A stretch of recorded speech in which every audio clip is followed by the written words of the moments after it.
La antigua ciudad de Petra, capital del reino de los nabateos, se encuentra en el sur de Jordania, a unos 250 kilómetros al sur de Amán. El área es desértica y cuenta con escasas lluvias que se producen de forma torrencial durante el invierno, que pueden causar efectos devastadores.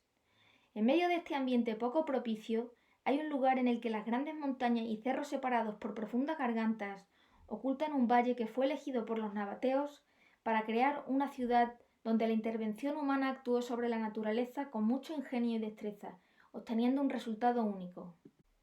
El nombre con el que hoy es conocida es el que le dieron los griegos, Petra, que significa piedra, pero de su denominación original era Requem, palabra que alude a los colores de la piedra arenisca en la que se excavó y esculpió gran parte de la ciudad.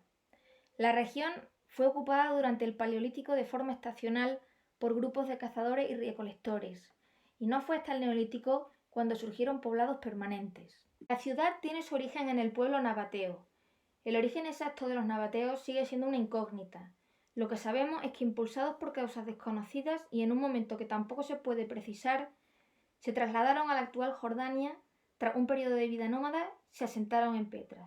El historiador griego Diodoro de Sicilia es el primero en mencionar la existencia de los nabateos. Cuenta que no construían casas, sino que vivían al aire libre y utilizaban refugios naturales de forma ocasional. Su vida transcurría en el desierto, que les servía igualmente de refugio, pues al no haber agua en ningún enemigo, se aventuraba a seguirles. Ellos sobrevivían excavando cisternas subterráneas que llenaban con agua de lluvia. 3 siglos después, en el siglo I a.C., el geógrafo griego Estrabón escribió sobre los árabes nabateos y sobre Petra. Existía ya una auténtica ciudad gobernada por reyes y en la que los nabateos convivían con otros muchos extranjeros. Sus casas eran de piedra, pero no construían murallas, ya que las montañas que les rodeaban les servían de defensa. Petra se había convertido en una importante ciudad caravanera y era la capital de un reino que existía al menos desde el siglo II a.C. En el año 64 a.C., el ejército romano bajo el mando del general Pompeyo llegó al Próximo Oriente. Petra resistió ante los sucesivos ataques romanos y mantuvo formalmente su independencia, aunque a partir de ese momento se vio obligada a colaborar con Roma. Entre los siglos I a.C. y I después de Cristo nos encontramos con la etapa más importante de su historia, tanto desde el punto de vista económico como cultural, y fue entonces cuando se construyeron o excavaron en la roca los monumentos más emblemáticos de Petra. Un ejemplo de estos grandes monumentos es la urna de Ed Deir, en la que vemos actualmente en esta fotografía que se tomó en el año 1926. Aquí, en la fachada del Cazné, vemos cómo le faltan algunas de sus columnas. Esto es debido a que esta fotografía fue tomada en un tiempo muy temprano con respecto a su descubrimiento. Otros de los grandes monumentos de esta época son el Teatro Principal, las llamadas tumbas reales, el templo Kars al-Bint, el templo de los leones alados, el Gran Templo del Sur, el monumento conocido como Ed Deir y la tumba de Urn. En esta foto, fechada alrededor de 1914, vemos que el edificio estaba en ruinas todavía.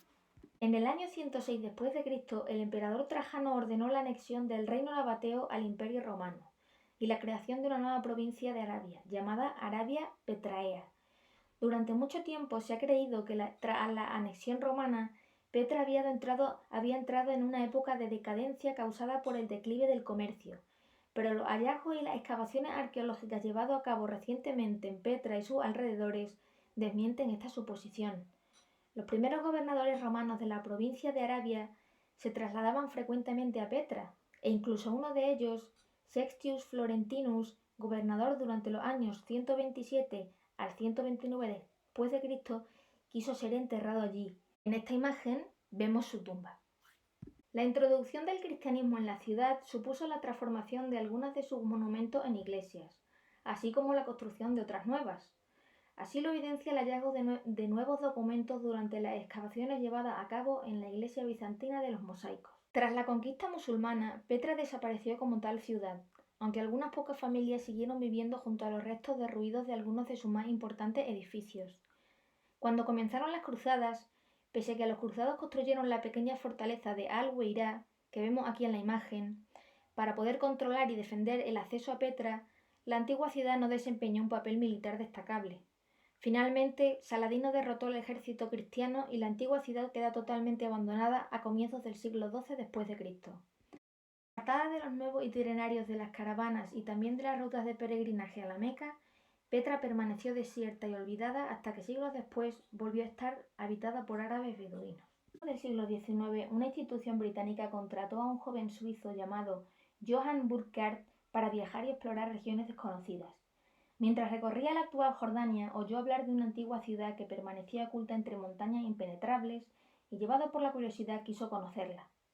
Era la primera vez después de muchos siglos que un occidental contemplaba el Kahneff, el más famoso monumento de Petra, lo que los beduinos creían que era un palacio construido hacía mucho tiempo por un poderoso mago para depositar allí sus tesoros. El día 22 de agosto de 1812, Burckhardt escribió en su cuaderno de viaje: «Parece muy probable que estas ruinas sean las de la antigua Petra». La noticia del hallazgo de la ciudad de Petra despertó rápidamente el interés de otros europeos que acudieron allí afrontando los riesgos del viaje y la hostilidad de los beduinos. Después del redescubrimiento de Petra por Burckhardt, W. J. Banks, acompañado por C. Irby y J. Mangles, visitaron Petra en el año 1818. Más adelante, León de Laborde visitó Petra en el año 1828. Conservador de antigüedades en el Museo del Louvre, escribió un importante diario acerca de su visita a Petra. En él hace mención a ciertas tumbas, como la tumba 66 o la tumba del exterior del norte de la villa. David Roberts, conocido por sus litografías acerca de Petra, entre los años 1842 y 1849 publicó un colosal trabajo llamado Holy Land, formado por 6 volúmenes y 247 litografías, de las cuales 14 de ellas tienen a Petra como punto de mira. Otro de los primeros en explorar Petra fue Francis Fried, quien fotografió Petra por primera vez en el año 1860, como podemos ver en la imagen. Él y otros tantos fueron algunos de los pioneros cuyos nombres estarán siempre asociados al de Petra. Los relatos de estos viajeros se publicaron en libros que incluían mapas, dibujos o grabados que contribuyeron a aumentar la fascinación que en Occidente se sentía por el desconocido mundo oriental. Esta imagen idealizada comenzó a desvanecerse cuando, a principios del siglo XX, diversos arqueólogos e historiadores escribieron obras sobre Petra, que son aún hoy día referencias básicas. Una de estas obras de referencia es la publicada por Bruno y Domanowski, con el nombre Die Provincia Arabia, que incluye un catálogo muy completo de Petra con la ubicación y descripción de más de 800 monumentos identificados cada uno con un número. La imagen característica de Petra que podemos contemplar hoy día se creó antes de que la ciudad y el reino quedaran incluidos en el Imperio Romano, ya que en las etapas posteriores solo se añadieron algunos monumentos como el ninfeo, el pequeño templo y las iglesias bizantinas. Uno de los rasgos característicos y distintivos de la Petra de los nabateos es que sus casas, templos y tumbas estaban talladas y excavadas en la piedra, pero la ausencia de inscripciones convierte a todos estos monumentos en anónimos. Además de los restos visibles actualmente, más del 80% de la ciudad permanece aún oculta bajo la arena, lo que distorsiona la percepción de lo que fue realmente la ciudad. Más allá de los monumentos funerarios, que son los más abundantes en la Petra que conocemos hoy día, las excavaciones han encontrado edificios de carácter religioso y algunas pocas viviendas privadas, pero siguen aún sepultadas bajo la arena otras construcciones públicas como el Palacio de los Reyes, cuyo paradero todavía. Las excavaciones que se han realizado a lo largo de los años desde la hazaña de Burckhardt han sido imprescindibles para aumentar nuestro conocimiento acerca de este yacimiento. No será hasta el siglo XX hasta que se lleven las primeras excavaciones arqueológicas a cargo de E. Musil en 1907.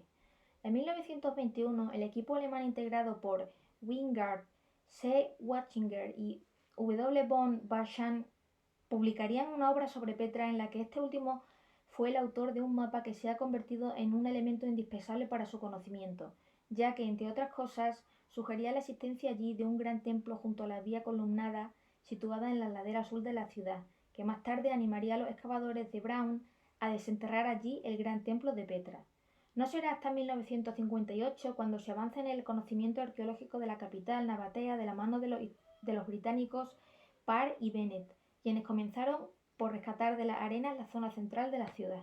Más recientemente se llevó a cabo el proyecto Petra Herash a cargo del Departamento de Antigüedades de Jordania, la Universidad de Jordania, la Universidad de Utah y diversos arqueólogos suizos que llevaron a cabo excavaciones en ambos emplazamientos. Pero incluso con estos esfuerzos, lamentablemente, más del 80% de la ciudad está durmiendo bajo unas arenas del desierto que desconocemos qué misterios y maravillas aún nos tienen reservadas. El emplazamiento prometía albergar restos importantes, pero permaneció cerrado hasta que en el año 1993 la Universidad de Brown obtuvo los permisos necesarios para acometer su excavación. El proyecto de excavación del Templo Mayor de Petra ha sido uno de los proyectos de más amplio rango que en cuanto a recuperación de estructuras se ha llevado a cabo en la capital nabatea. Financiado por la Universidad de Brown y bajo la dirección de Marta Sharp Jurkowski, el proyecto también ha contado con la colaboración del American Center of Oriental Research en Amán y el Department of Antiquities of the Hashemite Kingdom of Jordan. Por último, es importante mencionar las excavaciones que se han llevado a cabo recientemente en el Garden y en el Pool Complex de Petra por parte de la Universidad de Pensilvania, la excavación de la Wadi Farasa por parte de la Universidad de Montpellier y otras muchas más.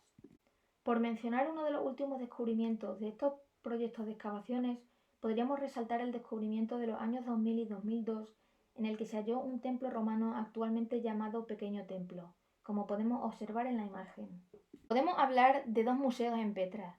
Dominando el valle de Petra desde el oeste hay un curioso monumento nabateo de función desconocida, que fue convertido en el antiguo Museo de Petra y que alberga una pequeña muestra de la cultura nabatea.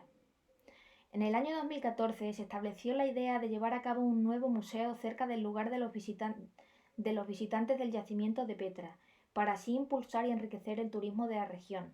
El museo se abrió en el año 2019 y alberga todo tipo de contenidos de restos arqueológicos hallados en las excavaciones realizadas en la ciudad de Petra y sus alrededores.